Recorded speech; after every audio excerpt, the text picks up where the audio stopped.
बिस्मिल्लाहिर्रहमानिर्रहीम। अस्सलाम वालेकुम। एक नई रेसिपी के साथ आपको वेलकम करते हैं। आज हम आपके साथ बहुत ही मज़ेदार ज़ायकेदार मटन पुलाव बनाने की रेसिपी शेयर कर रहे हैं। यखनी पुलाव है और बहुत ही आसानी से बन जाने वाला ज़ायकेदार पुलाव है। जब आप इसको ट्राई करेंगे तो प्रेफर करेंगे कि आप हमेशा ही पुलाव बनाने के लिए ये रेसिपी यूज़ करें। अगर आप हमारे चैनल पर नए हैं तो ये रेसिपी देखते हुए हमारे चैनल को सब्सक्राइब कर दें और इसको अपने फ्रेंड्स और फैमिली के साथ शेयर करना ना भूलें।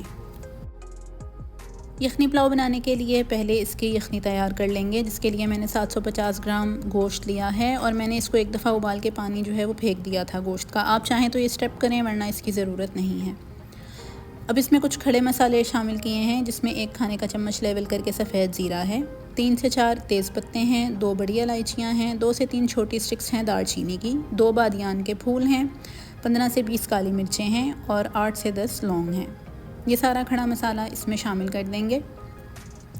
साथ ही साथ यहाँ मैंने 2 खाने के चम्मच सौंफ लिए हैं और 2 खाने के चम्मच ही इसमें सूखा धनिया लिया है और इन दोनों चीज़ों को मैंने हल्का सा जो है वो कूट दिया था। कूट के शामिल करेंगे तो इसका फ्लेवर ज़्यादा इन्हेंस होगा। एक दरमियाने साइज़ का प्याज मोटा काट के वो शामिल कर दिया है और लहसुन अदरक का पेस्ट शामिल किया है 1 खाने का चम्मच भर के। 1 से 2 खाने के चम्मच मैंने इसमें नमक शामिल कर दिया है। नमक आप अपने हिसाब से एडजस्ट कर सकते हैं, इसको हम बाद में जो है वो एडजस्ट कर लेंगे चावल शामिल करने से पहले। अब मैंने इसमें 7 से 8 गिलास पानी के शामिल कर दिए हैं। इसको अच्छे से मिक्स करेंगे, एक बॉयल आने देंगे और इस गोश्त को गलने देंगे हल्के चूल्हे पे। तकरीबन 40 से 50 मिनट तक मैं इसको पकने के लिए रख दूँगी, तो हमारी ये जो यखनी है वो भी तैयार हो जाएगी। अगर आपने गोश्त को पहले से बॉयल नहीं किया है तो इस स्टेज पर गोश्त पे जो झाग आता है पानी के ऊपर, आप उसको वो निकाल के जो है डिस्कार्ड कर सकते हैं। अब इसे ढक के पकने के लिए रख देंगे ताकि हमारा जो गोश्त है वो गल जाए और हमारे पास कम से कम 6 कप की यखनी मौजूद रहे। तकरीबन 50 से 55 मिनट तक मैंने इस गोश्त को गलने के लिए रख दिया था। थोड़ा सा पानी जो है वो इसका ड्राई हो गया जितना टाइम गलने में लगा, और ये मेरे पास तकरीबन 5 से 6 कप्स के दरमियान जो है वो यखनी मौजूद है, जो 3 कप या 750 ग्राम चावल के लिए काफ़ी है। अब गोश्त गलने के बाद और यखनी तैयार हो जाने के बाद हमने इस गोश्त को निकाल लेना है साइड पे, और जो यखनी है उसको मैं छान लूँगी। थोड़ा बहुत गरम मसाला गोश्त के साथ आता भी है तो कोई मसला नहीं है। बाद में जो यखनी है उसको हम छान के साइड पर रख देंगे। अब एक दूसरी पतीली में मैंने 1 कप तेल शामिल किया है और मैंने यहाँ पे शाह ज़ीरा या काला ज़ीरा 1 चाय का चम्मच डाल दिया है।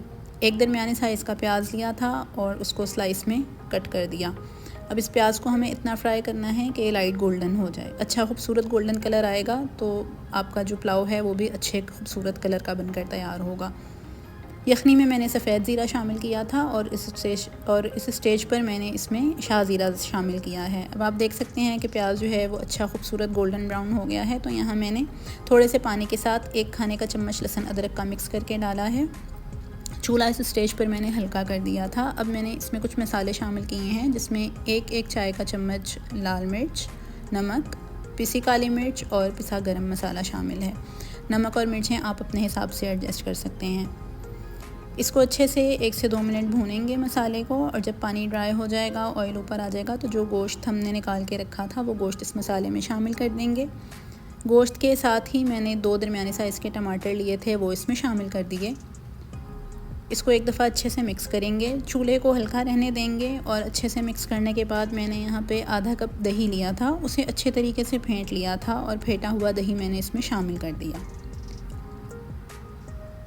दही डालने के बाद इसको अच्छे से मिक्स करेंगे और फिर मीडियम हीट रखते हुए हमें इस दही का पानी खुश्क कर देना है। ऐसा बिल्कुल नहीं है कि ये अगर टमाटर और दही साथ डाल दी हैं तो टमाटर गलते नहीं हैं या ये जो है वो टमाटर हार्ड रहेंगे, ऐसा कुछ नहीं है। आप दोनों चीज़ों को साथ डाल सकते हैं। 5 से 7 मिनट के लिए मैंने इसको कवर कर दिया था, तो आप देख सकते हैं कि दही का जो पानी है वो भी ऑलमोस्ट ड्राई हो गया है और जो हमारे ये टमाटर थे वो भी गल गए हैं। अच्छे से इसको भूनेंगे एक दफ़ा, और फिर जो हमने यखनी साइड पे निकाल के रखी थी छान के, 6 कप की वो यखनी हम इस मसाले में शामिल कर देंगे गोश्त। बहुत ही परफेक्ट और मज़े का ज़ायकेदार ये पुलाव बनकर तैयार होता है। आप इस रेसिपी को एज़ इट इज़ फॉलो कीजिएगा। अब ये यखनी मैंने इसमें शामिल कर दी है। यखनी शामिल करने के बाद मुझे पतीली जो है वो छोटी लग रही थी, तो मैंने उसको ट्रांसफ़र कर दिया इस यखनी और गोश्त को बड़े पतीले में, ताकि हमारे जो पुलाव के चावल हैं वो अच्छे से पक सकें। अब यहाँ मैंने 750 ग्राम लिए थे चावल, बासमती चावल लिए हैं और उनको धो के थोड़ी देर के लिए भिगो दिया था, तकरीबन 10 से 15 मिनट के लिए। एक बॉयल आने दिया है यखनी में और फिर ये चावल उसमें सारे शामिल कर दिए हैं 750 ग्राम। मतलब जितना मैंने गोश्त लिया था उतने ही चावल मैंने इसमें शामिल किए हैं।